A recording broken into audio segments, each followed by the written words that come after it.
quickly. Hopefully it works.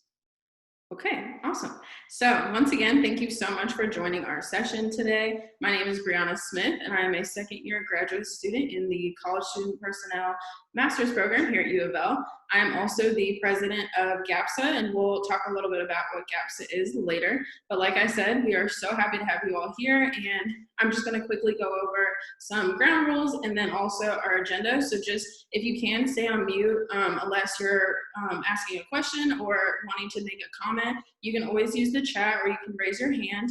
The reason why we want you all to stay on mute is just so that the recording goes smoothly so that we can upload it, and then we'll be good to go. So just to go over the agenda really quickly. So we're going to do a CSP program overview. Then we will talk about the application process and kind of touch on those different things when it comes to turning in your application. And if you already have, then kind of what the next steps are. Then we will talk about graduate assistantships, as that is something that is super important in this program. So we will hopefully answer most of your questions about that. Then we'll talk about what it's like living in Louisville. So we'll have an out-of-state student and someone who's from Louisville, or basically from Louisville, to talk about their experiences, just so that you all can see the difference. And then we will talk about GAPSA, like I said, because that's a really important part of our program, and we love it and we live by it. So we will talk about that. And then lastly, we will do questions. So that's basically what tonight is going to look like. Awesome. So, sorry, one second, my screen is loading. Okay, so with CSP, what we want to talk about here is just kind of the tone, outcomes, and different partnerships that we do within this program. So when I was thinking about different words that I felt like described our program, I came up with collaborative, interactive, and dynamic. The reason why I chose these words is because we are a very collaborative family when it comes to just spreading information about opportunities on campus, or passing along graduate assistantships or internships or full-time job opportunities, just really anything. And so that's something that is really important to us as a program. And so that's why I chose that word. Also, everyone has a place in this program, and we're just very interactive, like I said, when it comes to programming. So what you'll see typically in this program during class, we'll start and say, does anyone have any announcements or different events that you all would like to go to and things of that nature? So we're huge on partnerships, and we're just very interactive in class, outside of class. Obviously with COVID, that's changed a little bit, but we definitely try to meet outside of class time and kind of check on each other and see how each other is doing. So Dr. Hershey, you can take it away. Welcome, everybody. It's just so nice to see everybody's faces. My name is Amy Hershey, and I'm a CSP faculty member. And along with my colleague, Susan Longerbeam, we're happy that you're checking us out. U of L's College Student Personnel Program is a group of really committed, compassionate individuals embedded in community. And that community has a generous spirit. Our students are bright and capable and passionate about learning. As you can already see tonight, they provide valuable leadership. Bree and the GAPSA group coordinated this event on your behalf. And they also give us really good ideas for innovations in the program.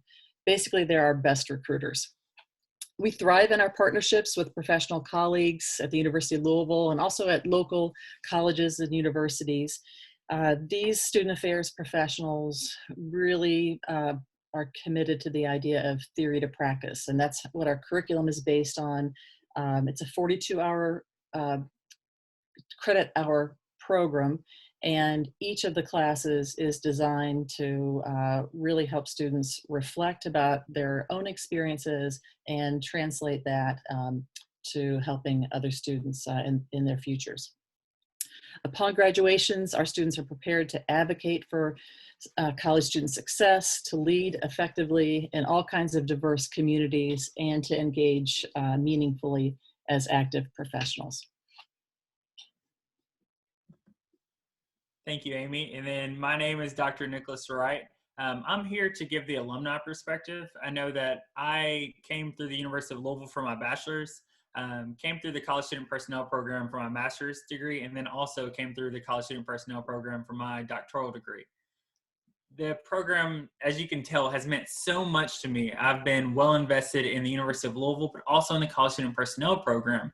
In fact, I am a graduate fellow, and I have taught in the program so much just because I really enjoy the classes, and I know how much it helps with your college development. And the theory to practice model is just so great. I think that you will get just so much experience working with college students in this program. And inside of the classroom, you'll learn about how to do that. And in your graduate assistantships or in your full-time positions, you'll be able to apply what you learn in the classroom inside of your actual work. So that's just the alumni perspective.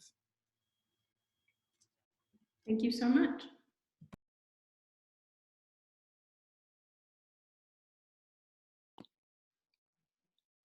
I'm running the screen. I forgot I was next. I want to tell you a little bit about the application process. It's really pretty straightforward.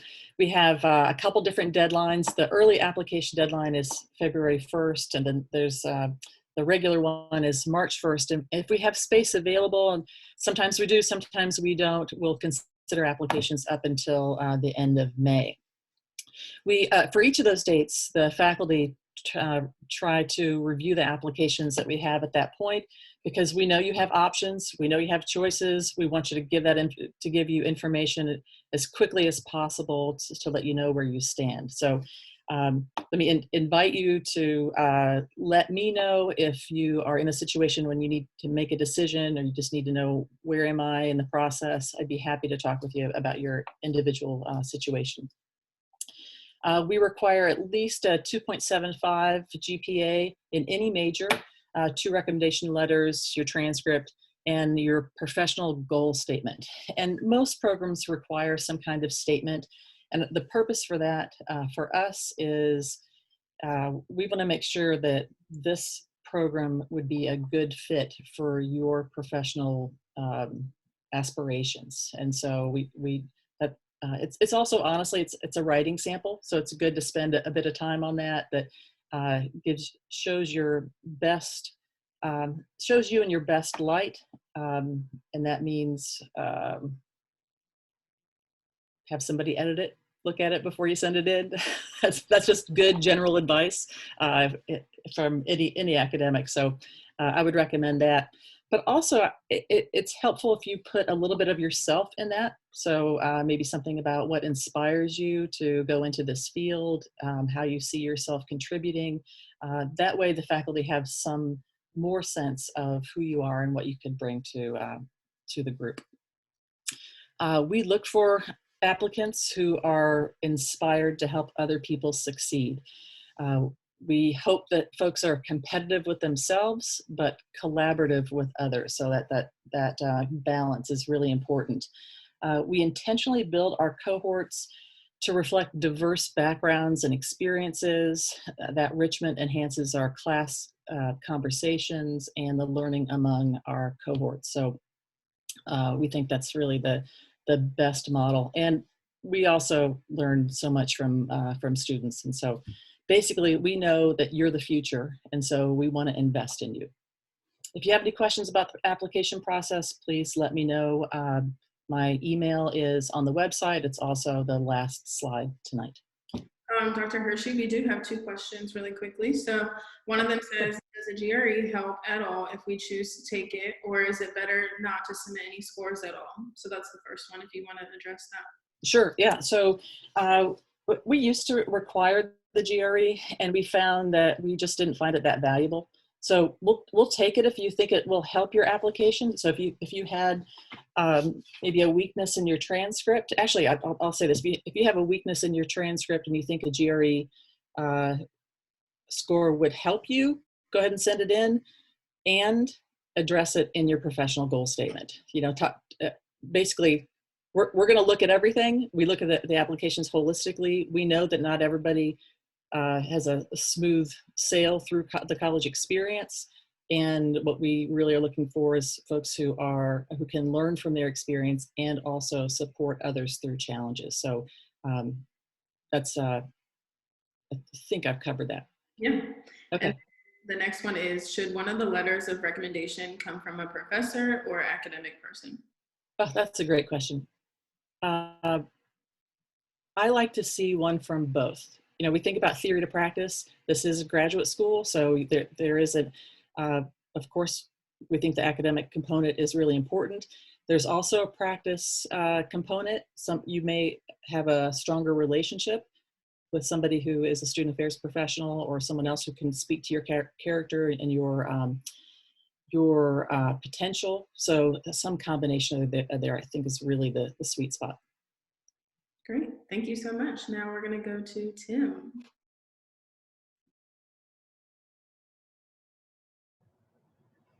So good evening, everyone. It's great to be here, even if it's virtually, to talk with you about our assistantship opportunities here at University of Louisville.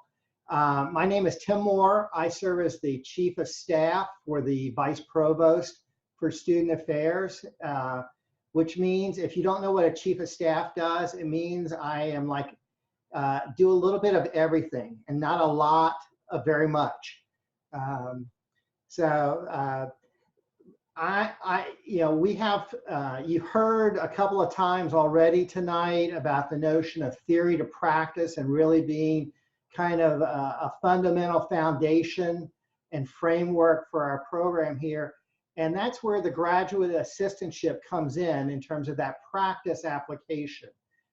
It's really going to let you take ideas that you're hearing about and studying in class and try them out, as well as from your assistantship, take things from the assistantship back into the classroom and discuss why or why not they don't fit into some of those concepts or theories as well. So it's really helps you get a full enriched experience here in the program.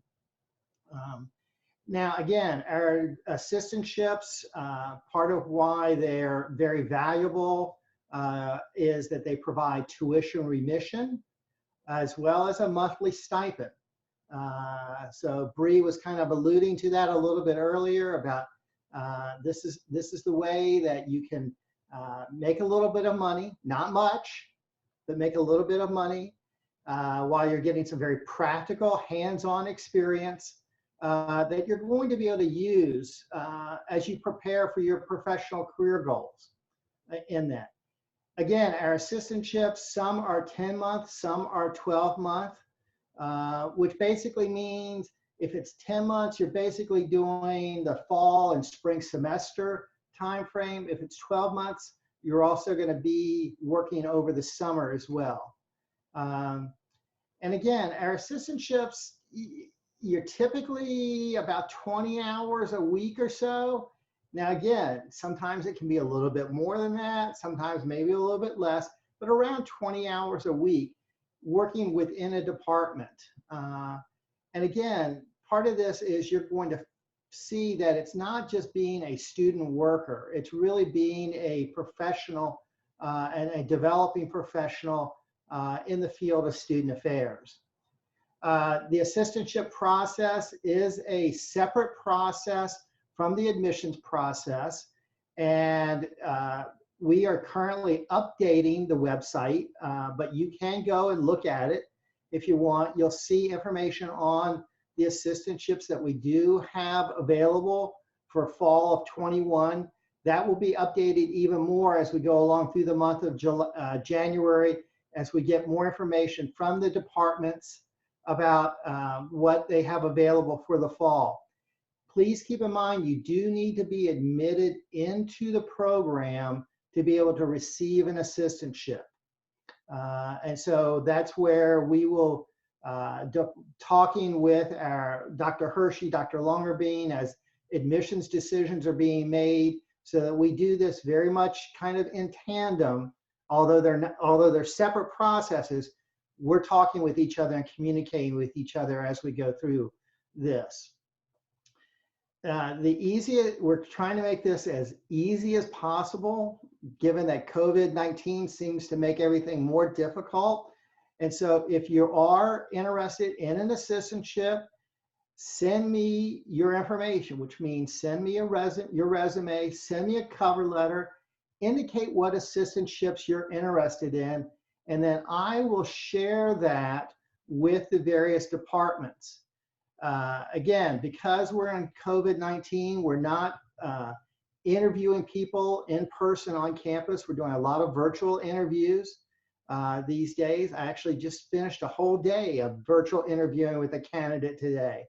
And so that will be happening throughout the spring. And again, send me your information. We'll get it to the departments. They will start doing virtual, contact you, set up a virtual interview, and you'll get to know more about the assistantships that are there.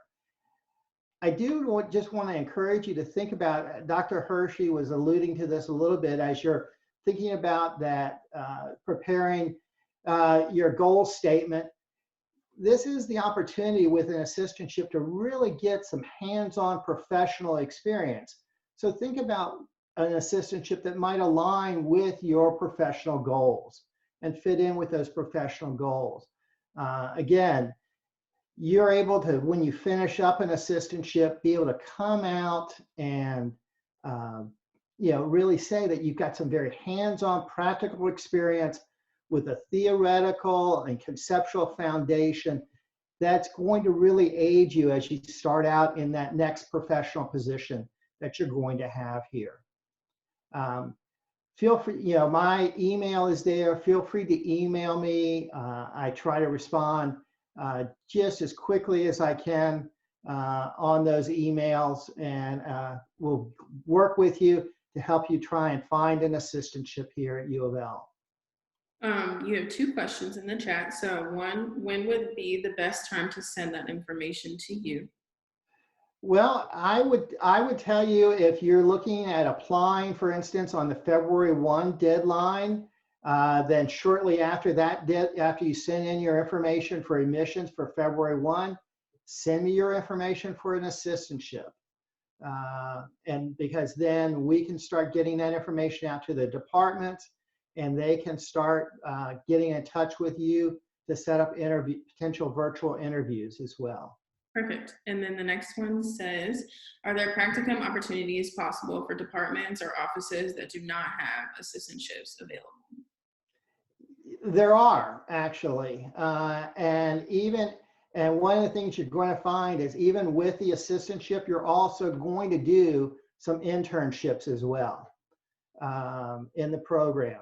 Again, part of that is really to get a good sense, a good breadth of experience in the program, to understand what different areas have to offer and what works for you along the way. So that's certainly possible.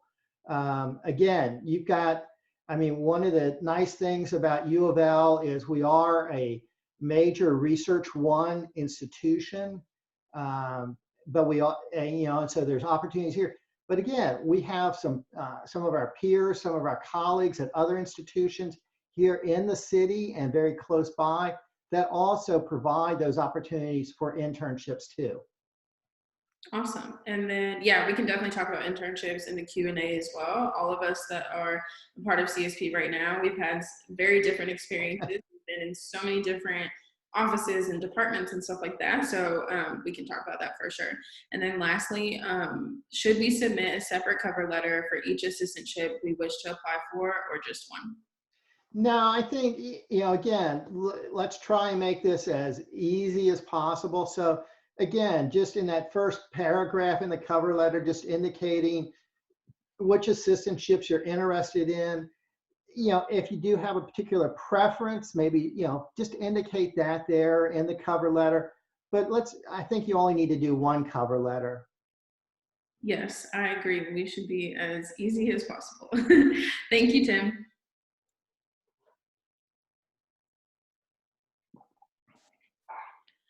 Okay, my name's Taylor, and I'm a second year in the CSP program, and I'm also on the board, which we'll get to. But I'm going to talk a little bit about living in Louisville, and Bree's going to jump into after me. So I'm kind of what they would call a boomerang Louisvillian, because I went to undergrad. You're going to hear my dogs in the background. I'm sorry. But I went to undergrad at a small liberal arts college in Louisville, and then bounced around to a few different cities for a few years, and then Louisville called me home. So there are a lot of things that I think there are to love about Louisville, so I'm going to try to fly through a lot really quickly, but if you ever need more, I am always here to talk Louisville up. I think like any town, it definitely, you have to like want to connect and sort of seek out like opportunities and events, but you, like what if you do, like if you have trouble with that, you have your CSP cohort, like you've got all of us that can help with that. And then also there are quite a few options online as well, just depending on what you're interested in finding. So for instance, if you love to eat, Louisville is absolutely the place for you. There are countless just funky little places to fall in love with.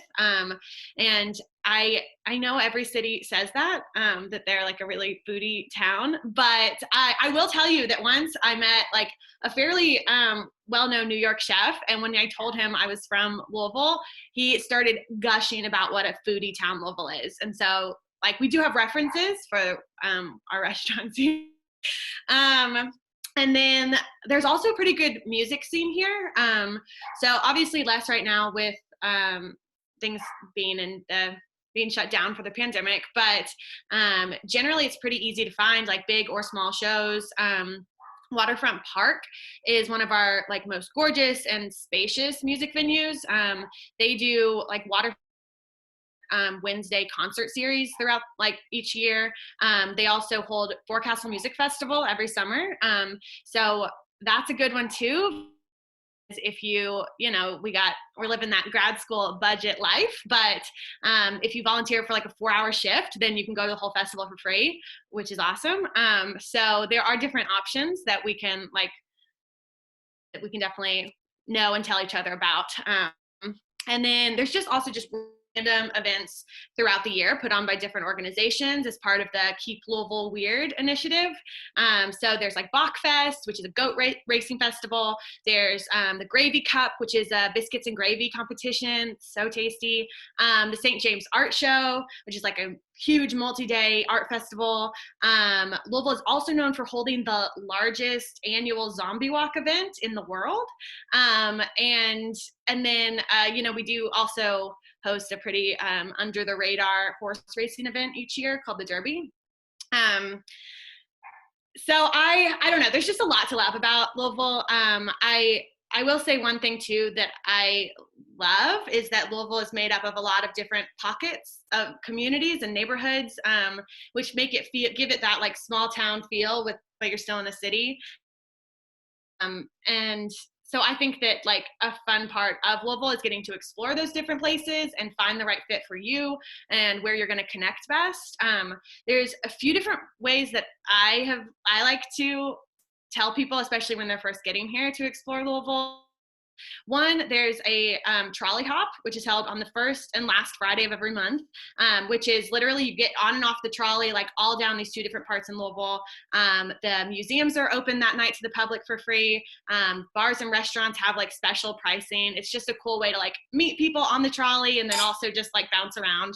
And then there are countless community block festivals that are open to anyone, usually throughout the summer and like fall months, but hopefully by fall we'll be able to gather again maybe, and outside vibe. So that's a cool way too, to just get to know different neighborhoods, see how the community interacts with each other and how they support each other. So those are just some things that called me home to Louisville when I left. And now Bree is going to talk to you all about Louisville from an out-of-state student perspective. I don't think I can top everything that she just said, but yes, I am an out-of-state student, although I'm not in Kentucky anymore, but I still consider myself an out-of-state student. So just for a little background on myself, I originally am from Virginia, and then I went to West Virginia for my undergraduate degree, and then I said, okay, I want to go a little bit further. So then I made my way to Louisville. So being an out-of-state student, obviously there's some fears where you're like, okay, I've never been to Kentucky before. Like, I don't know what it's like living here. And I've heard all these things about Louisville, but obviously I want to see how I can see it from my view and things like that. So what I will say, as someone who is not from Kentucky, when I got there, I felt like the cost of living was really great compared to what we were making as graduate assistants. So that was really helpful.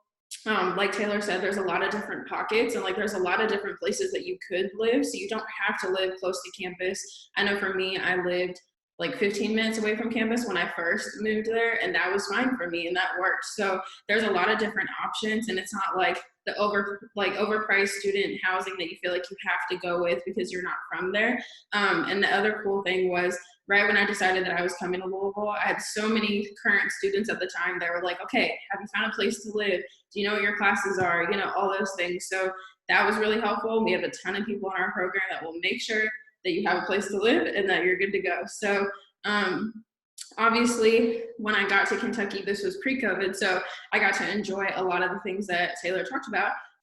Even with COVID, I felt like I could still safely be outside, like she said, and kind of enjoy things like the Big Four Bridge. And it's literally a bridge that you can start in Kentucky and you walk across to Indiana. So there's really cool stuff like that.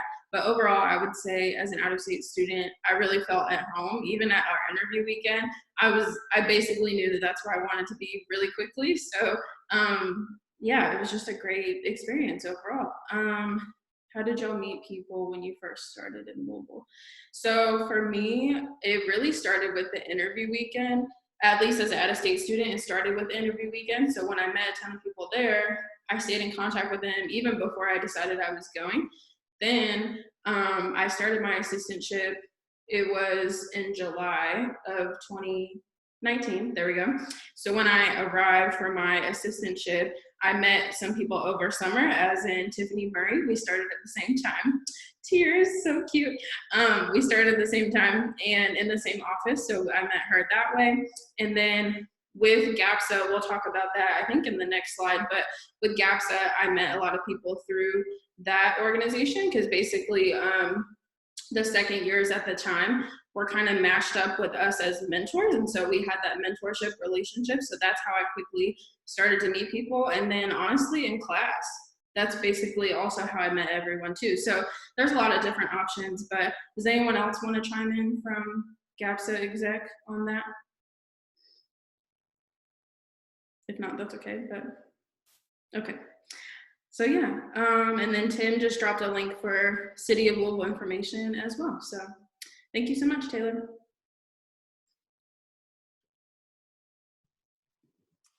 Hi, everyone. So my name is Tiffany. I am currently a second year. So Bree was talking, we met when we were graduate assistants in the same office. And so right now I have a graduate assistant in fraternity and sorority life. And then my GAPSA position is community engagement. So I'm going to start talking to you a little bit about what GAPSA is, and then a couple of the other GAPSA e-board members will take over from there.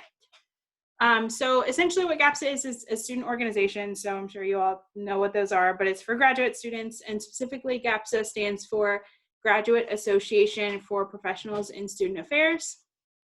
So really long title, basically saying grad students who want to work in higher education in whatever way that looks like. And so basically why it began, it was formed back in 1991 by a group of CSP students, just like maybe hopefully one day yourselves or like us, who just kind of wanted to get together. They saw a need for CSP students who needed networking opportunities and educational and development programming, and just social activities to meet people, because like the last question, like you got to meet people some way, right? So what better way to do that than the people that understand what you're going through.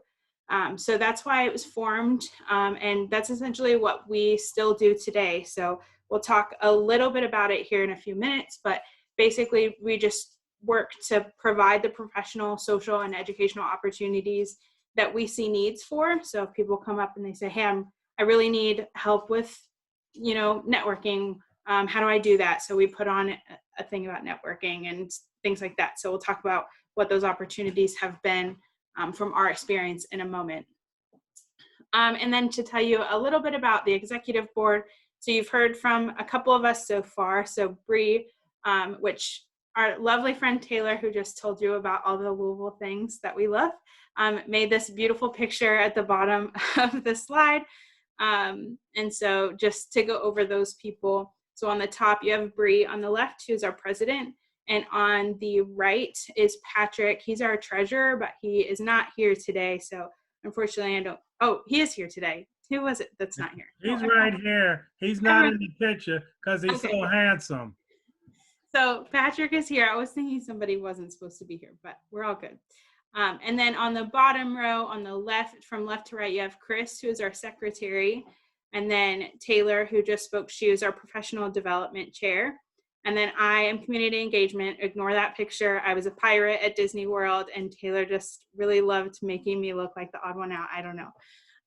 And then the last person is Tiffany with an I, and she is our social chair.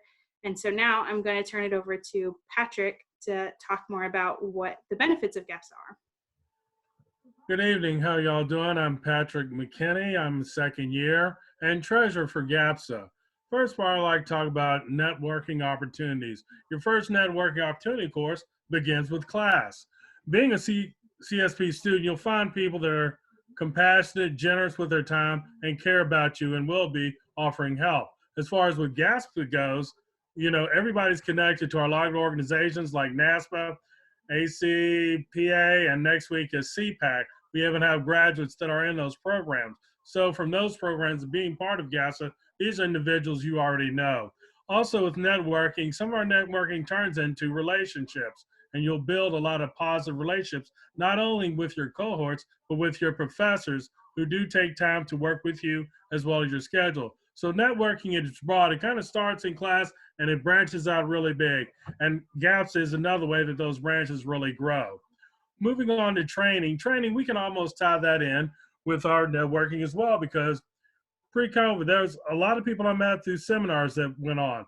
Seminars such as how to network, careers, which we did online this year. Also seminars just on general concerns or general things about student affairs, as well as the other things that go on with that. And also with the university. The university itself offers a lot of opportunities, and also the training that you get from, as we talked about, the GAs as well as the internships. So, and again, you are in a program that's very positive, very outreaching to you. And of course, when you're in this program, you're a person that cares for yourself and will reach out. So you'll find these two aspects very helpful and very productive. Thank you very much. Your turn, Tiffany. Sorry, he always throws me off. So I'm Tiffany with an I. I'm the one that messaged you twice today. Sorry. So I'm going to be talking about events and community service. So I know that through this information session, you heard a lot of the busy work, but as the social chair, you get to hear about some fun stuff in GATSPA. So for professional development, I kind of want to talk about if we were virtual, and hopefully in the fall if we're in person. So some of our virtual events was learning about our personalities, learning about Clifton strengths, our top 5 strengths. If you don't know what that is, I encourage you to look it up and take the assessment. And really these professional development opportunities kind of help us grow holistically and develop us. And you'll be really surprised how your top 5 strengths or your personality really affects how you impact whatever department you work for or whatever assistantship that you may or may not get. So those are kind of the virtual things that we did this semester. But for the fall, hopefully again, if we're in person, some of those professional development events would be going to conferences together. So sometimes, depending on the GATSPA budget, we might all carpool, get a van together, and actually go to a conference together. And so some of those conferences might be in Florida, Texas, anywhere around the country. We might try to all go together. Or maybe someone from career services, or maybe even Dr. Hershey or our other faculty member, Dr. Longbeam, might come speak to us about how to help us grow professionally. So those would be things that we do in person. Socially, we do a lot of fun things. One virtual event that we just got finished with last semester was ornament painting. And we all got supplies that we picked up from someone's house, and we make ornaments on Zoom. We like to have happy hour, so we like to, get a little wine and just debrief the day, talk about things that are going on in class, talking about how stressed we are. Those are virtual things that we like to do. We like to have homework things. If we're in person, tailgating, that's fun. That you guys can look forward to going down to 4th Street Live. For those of you who don't know what it is, it's a major attraction down Louisville. They have bars, a lot of restaurants, a lot of activities you can do, such as bowling. So those are things that we try to all do together and just have fun so we can develop a more community sense. And as far as community, the one reason why we do a lot of community service is because we want to be implemented in our community around us. Because surprisingly, a lot of people don't know what CSP is or what student professional is. I know for me, I kind of just stumbled across this field. So I know there's a lot of people who just are trying to find their fit. And so one thing that we did last semester was donated clothes and foods to La Casita, is a Latinx organization here in Louisville for children. And we did that, and we did something for U of L. And so in person, you can expect to do walks down waterfront. They have like cancer walks or the red walk. Those are some things that we might do. Or we might just try to clean up a highway. So those are different things that we might try to do. And I see Bree said something there. So yeah, there's a lot of fun things to GASPA. I love GASPA. I wanted to be social chair because I'm just a fun person. I really wanted to put some fun and creativity in this program. And so, yeah, I'm gonna pass it over to Dr. Wright so he can wrap it up for us. So thank you, Tiffany. Thank you, everyone, for joining us today and learning more about the City of Louisville, the University of Louisville, and our College Student Personnel Program. Please feel free to contact us if you would like more information. We look forward to seeing you all at our Card Stars event. It's going to be on Saturday, February 20th, and you'll receive more information about that later on. Now, I want to open the floor for questions. Does anyone have any questions? If so, please raise your hand in the chat, or you can just type it in the chat and we can answer it for you.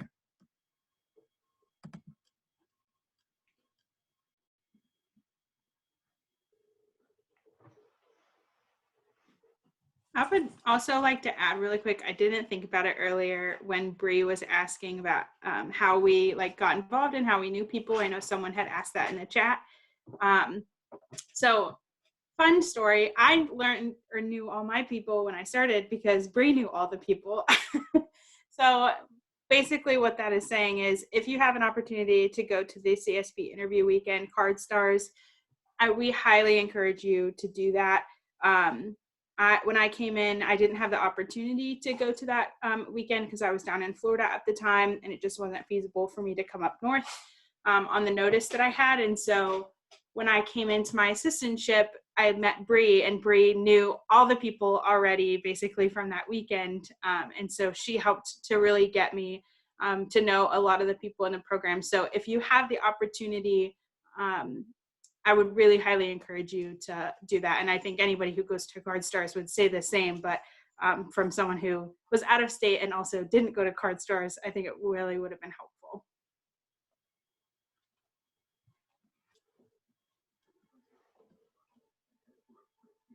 So we have some questions in the chat. So Kelsey Flowers asked, is CSP a cohort model? How many people are admitted each year? So we are a cohort model. You will have, typically you'll have the same classes with the other members of the CSP program that you came in to the program with. So this allows you to really build relationships with one another. You're able to walk alongside each other in your educational journey. So like I said, you're able to connect and you're truly able to build the bond. A lot of times, it's a 2-year or a 2.5-year program or however long it takes you. But the connections that you make in the program, they go much longer than the 2.5 years or the 2 years. It'll be throughout your career. That networking piece is always there. Yeah, I completely agree. I met my bestie through CSP Taylor, and I got a bromance with Chris. And I met them in class, and it grew from there. And they've been very helpful to my career and my studies. Thank you kindly. And I will add each cohort, it's so funny. So one year it'll be a really small cohort, and then the next year it'll be like a big one. So for my cohort, I think there's like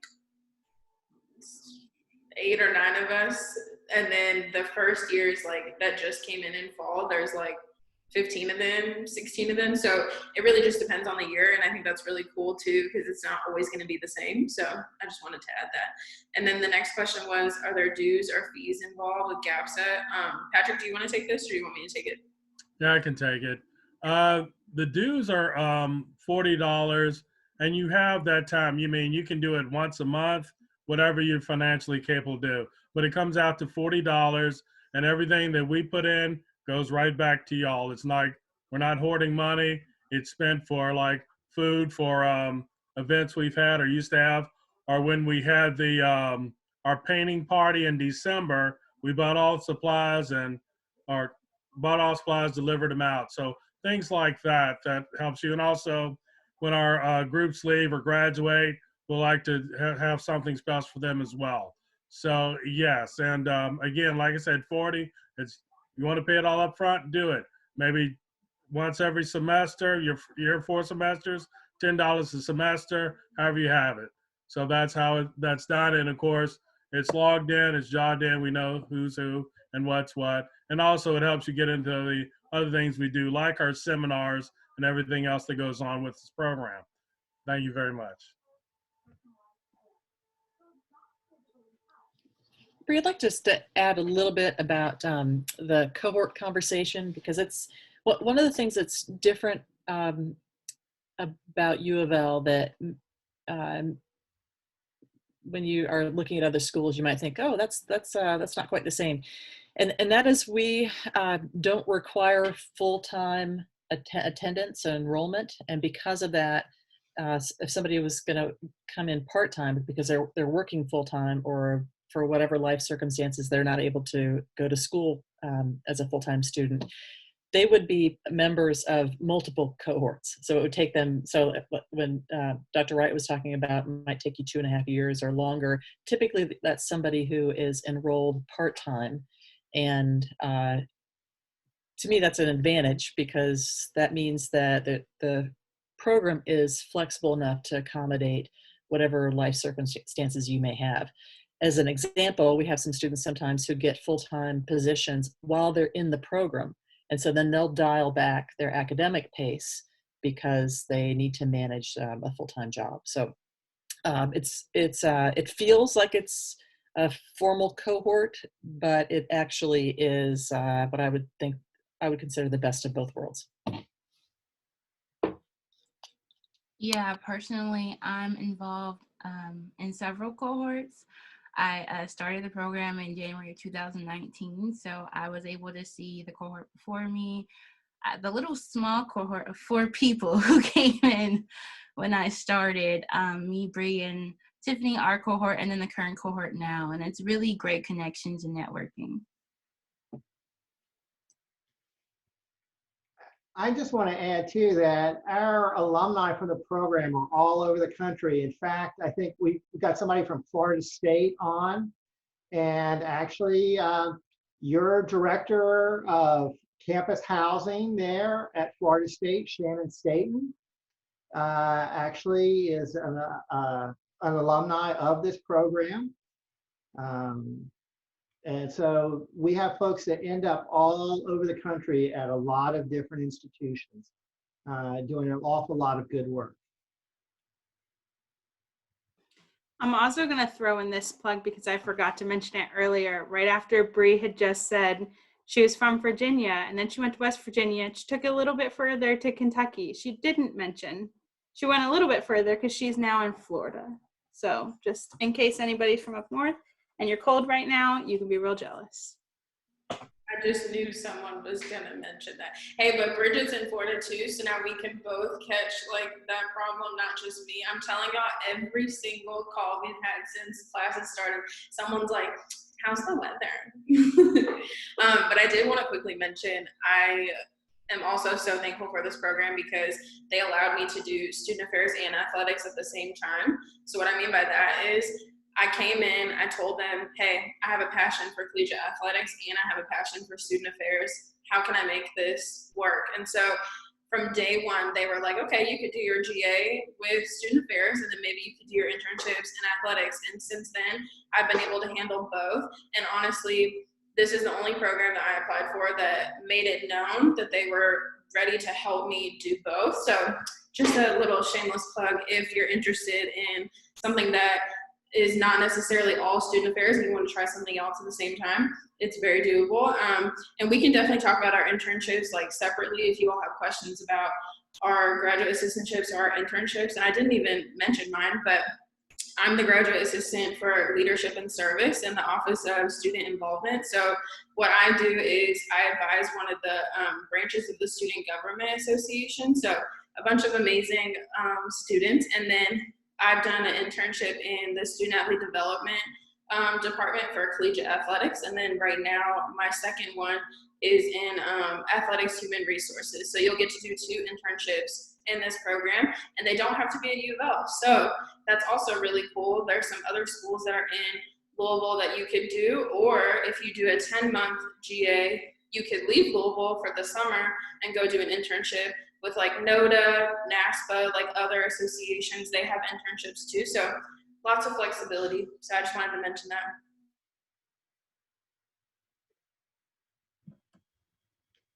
And then that's all the questions that I'm seeing. But I can raise a question because I'm sure that's a question on everyone's minds here. The current students in the classroom, can you talk a little bit about class expectations? What's expected of you in the classroom?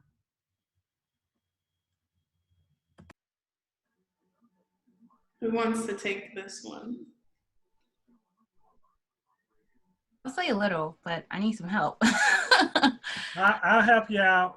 I would say expectation-wise is to come with an open mind, come with optimism, because most of the time we like to talk about how we can take what we're learning and do it and practice it. So just come with open mind, come with questions, come with things you're not sure about. And most of the time we talk it out. It's always a discussion. It's never a lecture. We're always trying to develop and figure out ways that we can improve as professionals.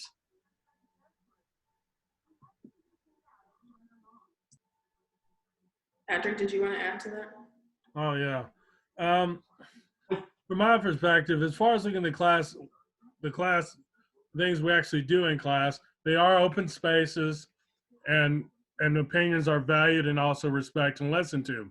Also, you have a good opportunity to work with your cohorts in different collaborative projects, which everybody's really been positive about as far as, getting the stuff done. And if you luck out and getting tailored, I'll guarantee your PowerPoints will be perfect. And further on with our professors, they actually do believe in work-life balance. I have an issue, I cannot get this in on time. We can work with you, tell me your issue. So I've experienced that with every professor I've worked with. So that would be a very good positive. Also with your the professor university, they're also academics. They have written papers, they have spoken conferences. So you're having people that are the best of the best, top of the line. So you really got a lot of positive input and also a lot of strong academic experience that carries over. And also, Alex, I'm also an Indiana University graduate, so it's good. It's good. Thank you. I also want to add, like, as far as the assignments, if you do decide to come here, since it is a cohort base and we're a community, there's always going to be someone that can help you out. So if you decide to come to U of L, we are involved in a mass group me. And so if you have a question and you're not sure about, you can ask anybody. You can even ask Dr. Wright. I'm sure he'll help you out and help you understand something. Yeah, I think you're right about that.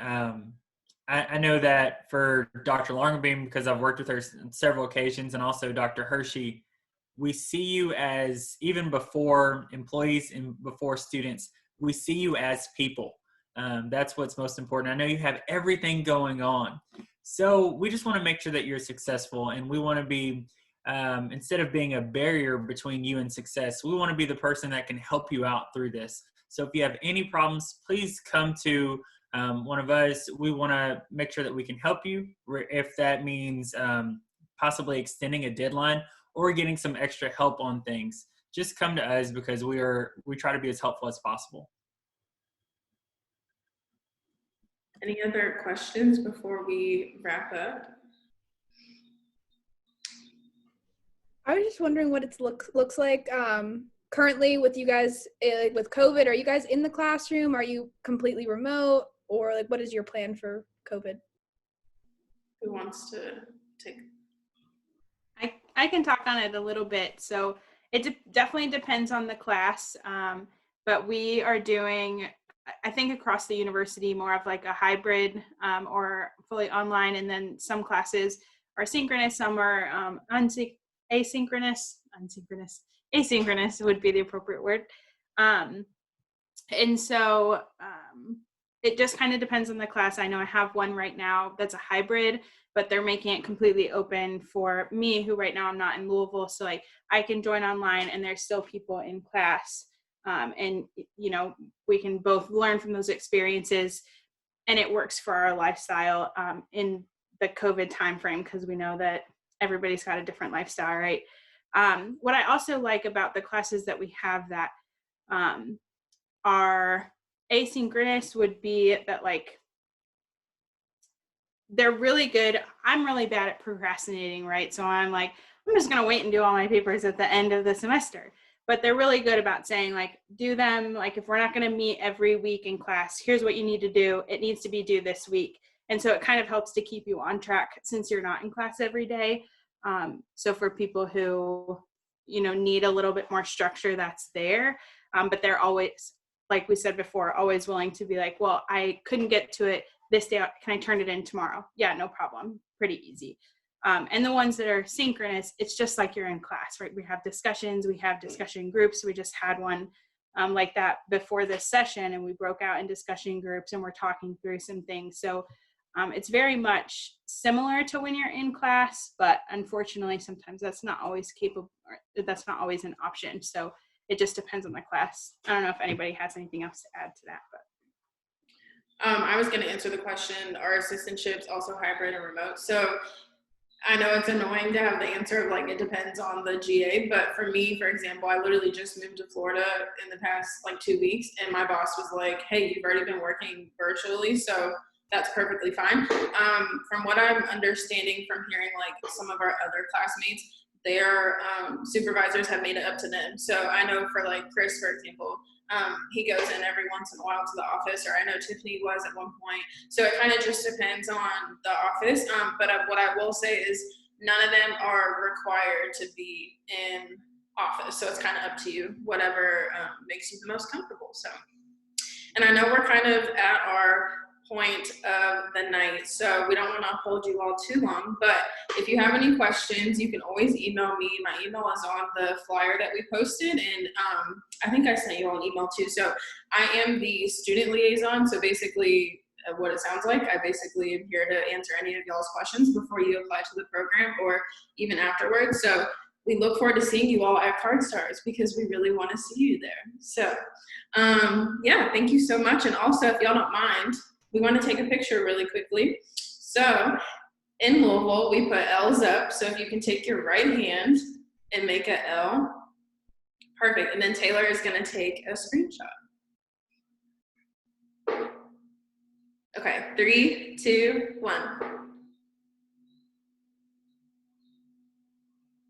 Perfect.